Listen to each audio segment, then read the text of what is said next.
Hello दोस्तों, इस video में हम डिस्कस करने वाले हैं व्यक्तित्व की सेशनल वर्क इंटर्नशिप डायरी। आप चाहे बीएड में हो या बीएसटीसी में हो, कोई भी टीचिंग कोर्स अगर आप कर रहे हैं और आपको व्यक्तित्व की सेशनल वर्क इंटर्नशिप डायरी बनानी है तो आप इस वीडियो को देख करके अपनी इंटर्नशिप डायरी आसानी से कंप्लीट कर पाएंगी। सबसे पहले देखिए, आपको अनुगमनिका यानी कि सारणी बनानी है। सारणी में कुछ पॉइंट्स हम जो लिखेंगे उन्हीं पॉइंट्स पर हम कंप्लीट डायरी में डिस्कशन करने वाले हैं। पहला पॉइंट है व्यक्तित्व का अर्थ, दूसरा है व्यक्तित्व की परिभाषाएं, तीसरा है व्यक्तित्व के प्रकार, चौथा है अंतर्मुखी व्यक्तित्व, पांचवा पॉइंट है बहिर्मुखी व्यक्तित्व, छठा पॉइंट है व्यक्तित्व के विकास को प्रभावित करने वाले कारक और सातवां पॉइंट है संदर्भ सूची। इन सभी पॉइंट्स को लेकर के हम इस डायरी में कंप्लीट डिस्कशन करने वाले हैं। तो सबसे पहले आपको फर्स्ट पेज पर डाल देना है व्यक्तित्व का अर्थ। फर्स्ट पॉइंट, व्यक्तित्व शब्द का अंग्रेजी भाषा के पर्सनैलिटी शब्द का रूप का रूपांतरण है। इस पर्सनैलिटी शब्द की उत्पत्ति लैटिन भाषा के पर्सोना शब्द से हुई है, जिसका अर्थ वेशभूषा या नकाब है, जिसे नाटक के समय उसके पात्र पहनते हैं। एक नाटक का पात्र वेशभूषा धारण करके रंगमंच पर पहुंचकर दूसरे का व्यक्तित्व धारण करके उसी व्यक्तित्व की तरह बोलता, उठता, बैठता, ऐसी ही अन्य क्रियाएं भी करता है, जिससे नाटक का अभिनेता वही व्यक्तित्व वाला बन सके। आगे आपको इसमें लिखना है, इस प्रकार अभिनेता का स्वरूप पर्सोना का ही रूप होता है। इस प्रकार हम कह सकते हैं कि पर्सोना शब्द से पर्सनैलिटी शब्द की उत्पत्ति हुई है।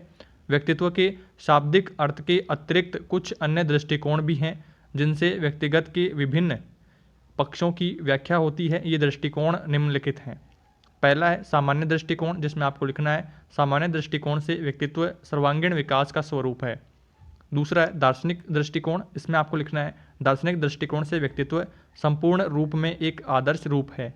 तीसरा है समाजशास्त्रीय दृष्टिकोण, इसमें आपको लिखना है समाज शास्त्रीय दृष्टिकोण से व्यक्तित्व सामाजिक क्षेत्र में कुछ गुणों का एक संगठन मात्र है। चौथा है मनोविश्लेषणात्मक दृष्टिकोण, इसके अनुसार व्यक्तित्व इदम, आईडी, अहम, ईगो तथा नैतिक सुपर ईगो का स्वरूप है। पांचवा है मनोवैज्ञानिक दृष्टिकोण, इसमें आपको लिखना है मनोवैज्ञानिक दृष्टिकोण से व्यक्तित्व वंश, परंपरा तथा वातावरण की देन है।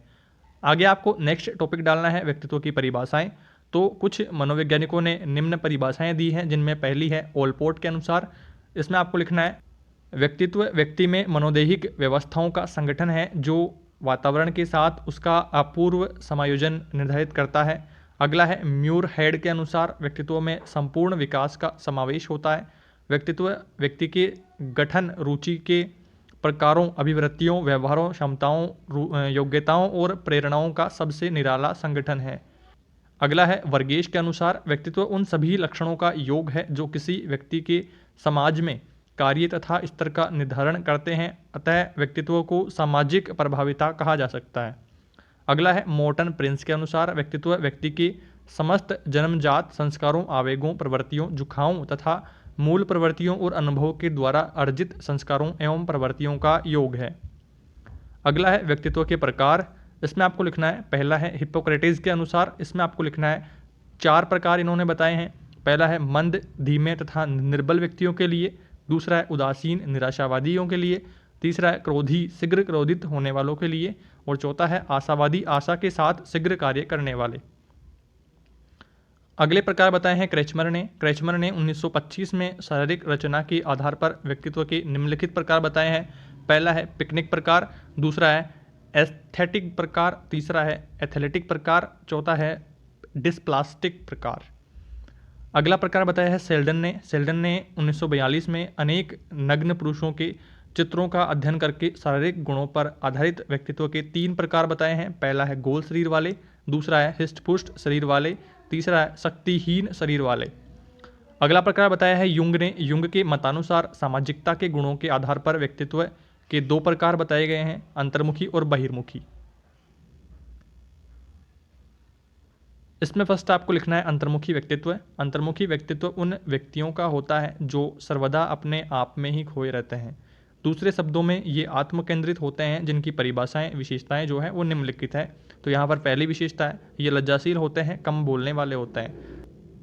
दूसरी है ये समाज के मध्य रहना पसंद नहीं करते हैं। तीसरी है इनको हंसी मजाक करना पसंद नहीं होता है। चौथा परिभाषा है ये दूसरे को प्रसन्न रखने का प्रयास नहीं करते हैं।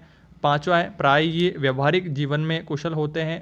छठा है पढ़ने में रुचि लेते हैं। सातवां है चिंताग्रस्त होते हैं। आगे है अंतर्मुखी व्यक्तित्व के प्रकार। तो पहला प्रकार है विचार प्रधान व्यक्तित्व। इसमें आपको लिखना है ये लोग समाज से अलग रहकर चिंतन करना अधिक पसंद करते हैं। इन लोगों का आध्यात्मिक विषयों को पढ़ने में अधिक मन लगता है। दूसरा प्रकार है भाव प्रधान व्यक्तित्व। इसमें कुछ पॉइंट्स जो हैं, ये व्यक्ति निराशावादी एवं अस्थिर होते हैं। प्राय इन्हें संसार ने दुख ही दुख प्रतीत होता है। अगला है आगे, प्राय ये व्यवहार में कम कुशल होते हैं। परिणाम स्वरूप इन्हें जीवन पर्यंत तकलीफों का सामना करना पड़ता है। आगे आपको लिखना है सेकंड बहिर्मुखी व्यक्तित्व। तो युंग ने व्यक्तित्व का दूसरा प्रकार बहिर्मुखी बताया है। इस प्रकार के व्यक्तित्व वालों का स्वभाव सांसारिक बातों में अनुरक्त रहने वाला होता है। ऐसा व्यक्ति दूसरों के साथ मेलजोल बढ़ाता है और सामाजिक कार्यों पर विशेष ध्यान देता है। ऐसे व्यक्ति की खेलकूद में रुचि होती है। वह नवीन परिस्थितियों में ठीक से समायोजन कर लेता है। ऐसे व्यक्ति में आत्मविश्वास अधिक होता है। भाषण, काल, प्रकाशन, विज्ञापन आदि के द्वारा अन्य को अपने अनुकूल बना लेता है। अब बात करते हैं दोनों में अंतर की। तो अंतर्मुखी व बहिर्मुखी व्यक्तित्व के अंतर क्या क्या है। पहला अंतर है अंतर्मुखी अपने तक ही सीमित रखते हैं, जबकि बहिर्मुखी सामाजिक होते हैं। दूसरा है अंतर्मुखी हंसी मजाक पसंद नहीं करते, जबकि बहिर्मुखी व्यक्तित्व वाले हमेशा हंसी मजाक पसंद करते हैं। तीसरा है अंतर्मुखी लज्जाशील और बहिर्मुखी सांसारिक बातों में अनुरक्त रहने वाले होते हैं। चौथा है अंतर्मुखी दूसरों की प्रसन्नता का ध्यान नहीं रखते, लेकिन बहिर्मुखी व्यक्तित्व वाले अन्य की प्रसन्नता का भी ध्यान रखते हैं।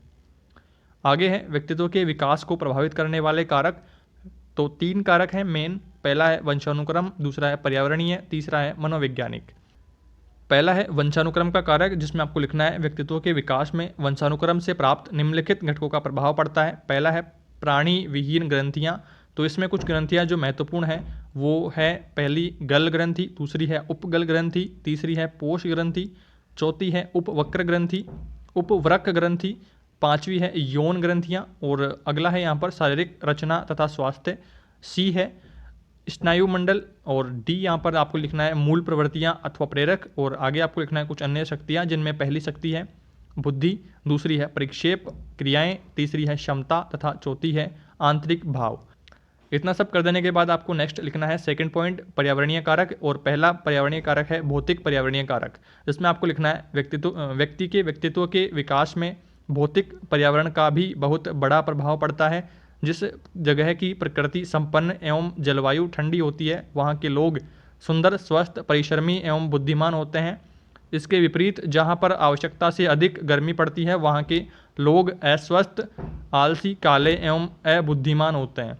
इस तरह से आगबर्न एवं नेमकॉफ के शब्दों में व्यक्तित्व के विकास में भौतिक तथा प्राकृतिक पर्यावरण को नहीं छोड़ा जा सकता है।